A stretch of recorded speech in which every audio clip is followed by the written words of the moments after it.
Hello दोस्तों, सभी को नमस्कार। कैसे हैं आप लोग? स्वागत करता हूं आपके अपने YouTube चैनल उत्तराखंड की पाठशाला में। दोस्तों, जैसा कि आप जान रहे हैं, हम उत्तराखंड लेखपाल पटवारी की जो क्विक रिवीजन नोट्स हैं उत्तराखंड के, उसके माध्यम से हम क्लास को कवर कर रहे हैं। तो आज ये हमारा तीसरा लेक्चर है और आज हम स्टार्ट करेंगे उत्तराखंड में कुड़िंद राजवंश से। जी, कुड़िंद राजवंश से आज हम उत्तराखंड के इतिहास को स्टार्ट करने वाले हैं।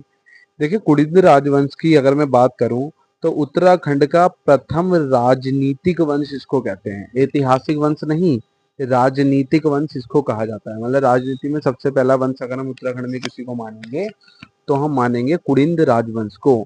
जबकि यहाँ पे लिख रखा है मैंने, जबकि प्रथम ऐतिहासिक वंश कत्यूरिक, ठीक है, कार्तिकेयपुर राजवंश को या कत्यूरी राजवंश को प्रथम ऐतिहासिक राजवंश कत्यूरी यानी कार्तिकेयपुर राजवंश को। लेकिन अगर प्रथम राजनीतिक वंश की बात करूं, राजनीति की शुरुआत कहां से हुई, तो कुड़िंद राजवंश को दोस्तों कहते हैं।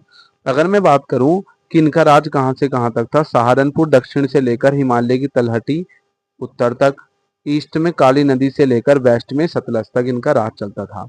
राजधानी का नाम इनका प्रथम राजधानी, क्योंकि राजधानी चेंज होती रहती थी, तो राजधानी इनकी पहले श्रीनगर थी, फिर कुछ समय बाद कालकूट भी आई, फिर शत्रुघ्न नगर आई, फिर बेहट आई। श्रीनगर हमको एक याद रखना है, ठीक है। राजधानी, प्रथम राजधानी पूछ लेता है कि ऐसे पूछेगा क्वेश्चन जैसे कि हाँ, कुड़िद राजवंश की प्रथम राजधानी कौन सी है, तो आप लगाएंगे वहां पे श्रीनगर है।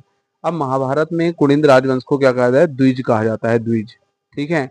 वैसे द्विज का जो मतलब होता है, द्वि मतलब दो, जय मतलब जन्मा, तो जो दो बार जन्म लेते हैं उन्हें कहते हैं द्विज। जैसे ब्रह्मा को द्विज कहते हैं, ठीक है, चंद्रमा को द्विज कहते हैं। तो महाभारत में इन्हें द्विज कहा गया है।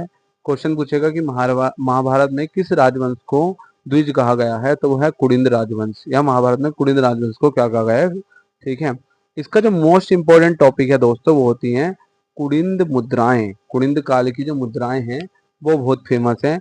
अब इसमें मुद्दा आता है कि वो किस धातु की बनी है और किस लिपि में लिखी है। दो तरह के क्वेश्चन यहाँ से बनते हैं कि कुड़िंद राजवंश की मुद्राएं जो हैं किस धातु में पाई जाती हैं और किस लिपि में पाई जाती हैं।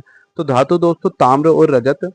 ताम्र मतलब तांबा, रजत मतलब चांदी, ठीक है। रजत और ताम्र में जो है मुद्राएं देखने को मिलती हैं। अगर मैं लिपि की बात करूं तो ब्राह्मी और खरोष्ठी लिपि, ठीक है, ब्राह्मी लिपि और खरोष्ठी लिपि में इनके जो है साहित्य मिलते हैं, ठीक है बात दोस्तों।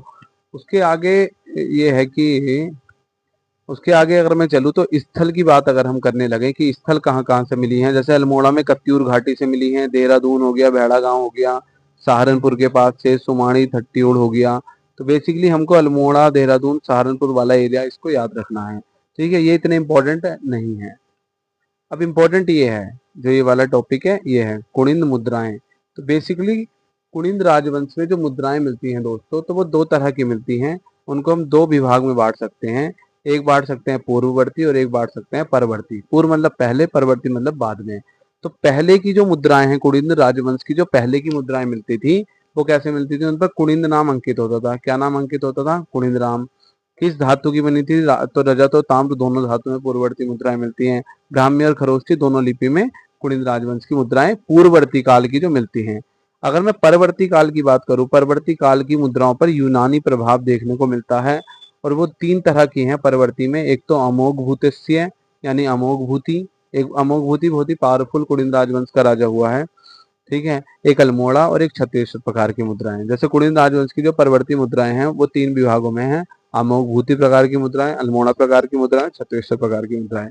अमोघ भूति वाली जो मुद्राएं हैं उनमें रजत और ताम्र मुद्रा, दो मतलब ताम्र में और रजत दोनों धातु में मुद्राएं देखने को मिलती हैं अमोघ भूति वाली। ब्राह्मी और खरोष्ठी, उनपे एक नाम अंकित होता था जिसका नाम था अमोघ भूति। मतलब अमोघ भूति अपने राजा, मतलब राजा जो था उसने अपना नाम इन मुद्राओं पे लिखवाया हुआ था। जैसे ऐसे लिखा था, राज कुड़िंदस अमोघ भूतिस महारजस। राज कुड़िंदस अमोघ भूतिस महारजस, राज कुड़िंदस अमोघ भूति महारजस, ये देखने को मिलता है। दूसरी चर्चा हम करें परवर्ती काल की ही। पहला टाइप अमोघ भूति, दूसरा टाइप अल्मोड़ा और तीसरा टाइप छत्रेश्वर। तो सेकंड टाइप में अगर मैं बात करूं तो अल्मोड़ा। अल्मोड़ा में केवल ताम्र मुद्राएं मिली हैं। कैसी मुद्राएं मिली हैं? ताम्र और ब्राह्मी लिपि में देखने को मिली हैं। राजा का अगर मैं बात करूं तो शिवदत्त, शिवपालित, हरिदत्त, मगभट। बहुत आसान आसान से नाम है, शिवदत्त, शिवपालित, हरिदत्त और मगभट, ठीक है।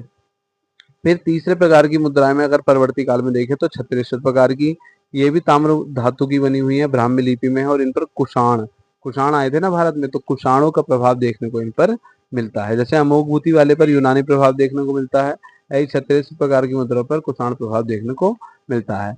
तो हमने कुणिद राजवंश के बारे में एक बार मैं ब्रीफ में बता दूं, हमने कुणिद राजवंश के बारे में दोस्तों चर्चा की है। उसमें मैंने बताया कि सबसे पहला जो राजनीतिक सबसे पहला जो राजनीतिक वंश है वो कुणिद राजवंश है। सबसे पहला जो ऐतिहासिक वंश है वो कार्तिकेयपुर या कत्यूरी राजवंश है। कुणिद राजवंश का राज दक्षिण में सहारनपुर से लेकर उत्तर में हिमालय की तलहटी तक, पूर्व में काली नदी से लेकर सतलज तक।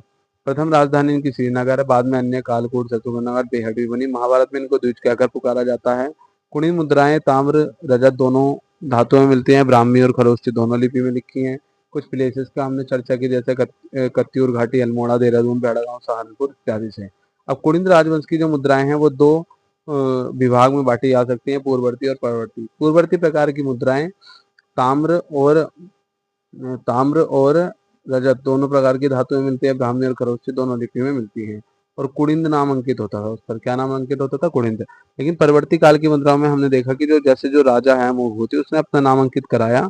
रजत ताम्र दोनों धातु, ब्राह्मी खरोष्ठी दोनों लिपि, लिखा होता था राजकुड़िंदस अमोघभूति महाराजस।